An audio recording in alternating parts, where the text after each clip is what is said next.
outside of Felicity, who's now back in third. Intensify and Rupert's Promise. Then comes Elusive Melody, and Zenyatta is closing nicely in the center of the track. Caramel Coffee has the lead, but you better take a look at Zenyatta to run by and do it nicely. Caramel Coffee left in second. Zenyatta. Hello, it's Bob Pandolfo. Welcome to Power Pace with Pandy on Friday, June 21st, 2024, with another edition of Morning Maidens.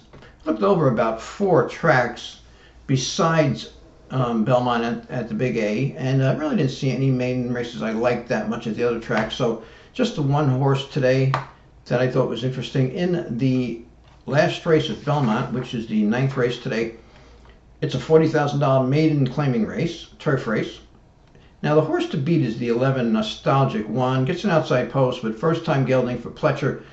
When Pletcher has horses in maiden claiming races, he wins, a high percentage usually, especially first time maiden claiming. This horse did run for a $40,000 tag though last summer, but that's the the morning line favorite. I don't think the horse is a standout by any means, so I put that one second, the 11 horse. The horse I picked is Papau's Laugh. Now here's a horse who has raced twice, both times in sprints, and you could see as a 2-year-old in December he showed speed and tired. It was a tiring track that day, so he was on a dull rail. And then they dropped him down to from 40,000 maiden claimers to 20,000 maiden claimers, and he faded. He just kind of chased and faded. And now he gets freshened up and shows 3 works. It looks like the works are improving. Now he has a bullet work, as you can see here on June 10th, 47-2, best of 57, which is nice. Now, the Brisnet Ultimate Past Performances tells you a lot of what you need to know about this horse. The Dam, Sunny, was a nice turf horse, and she's been a good producer of turf horses as a broodmare. You can see she has 5 winners from 8 starters and 4 turf winners.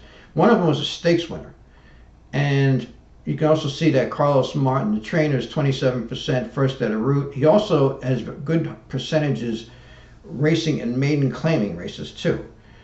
So, and if you go over this horse's pedigree, it's a solid turf pedigree on both sides. It's also a pedigree to run long. It's not a good sprint pedigree. So you can see the AWDs here. This is the average win distance for the sire. If it's anything that's over a 7, means that the horse is not a sprinter basically. Doesn't sire mostly sprinters. If it's under 7, it's usually a speed sire. 7 or over usually means it's better if the horses are running at least a mile or longer. But then you look at the turf rating here, right here, I'm highlighting it, 117. And that's high. That's the highest in the race. There's one horse that has a 118 with a question mark because it has a new sire, which really doesn't count. But 117 is much higher than most of the horses in this race. And this horse traces back to grass influences all across the different pedigree levels, different generations.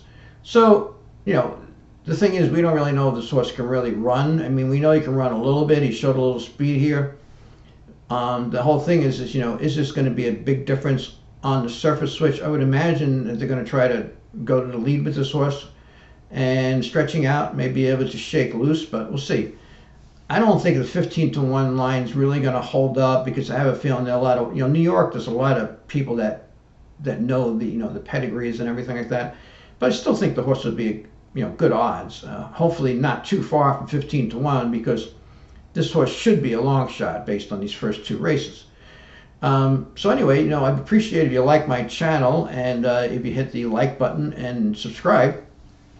This is another edition of Morning Maidens with Pandy. That video you saw in the beginning of Zenyatta was her winning her maiden race, her first lifetime start at 6.5 furlongs, by the way.